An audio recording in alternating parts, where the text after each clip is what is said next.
પણ ધીમે ધીમે વિશ્વાસ આવવા માંડ્યો અને હું આ આપણું રાણી જેવી ચા અને રાજા જેવો નાસ્તાનું સેવન કરવા માંડી. તો એમાંય થોડુંક મને થયું કે કદાચ આનાથી આપણી જે આ ચાની પેલાથી હેબિટ હોય એવી હેબિટ લાગતી હે. તો મેં 2-3 મહિના મેલેન પણ જોયું, પણ આમાં હેબિટ પણ નથી લાગતી. બહુ સારામાં સારું છે આપણો રાણી જેવી ચા અને રાજા જેવો નાસ્તો. અને ઈ પણ કોઈ દવાને આપણી જોઈએ તો આપણો શુદ્ધ અને સાત્વિક ખોરાક છે. તો આપણો જે પેલાના આપણા વડીલો જીવતા ને જે ખોરાક લેતા એ ખોરાક આપણી અટાણે ચડતો ને.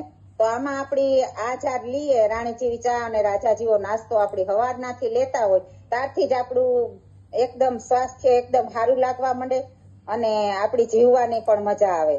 તો આ રીતના હું ધીમે ધીમે હાવ બેડ રેસ્ટ થઈ ગઈ હતી. આપણી 1 ફોન 7-8 કિલો વજન હોય તો વિચાર કરવો જોઈએ કે કઈ રીતના આપણી ઉપાડે હગીએ.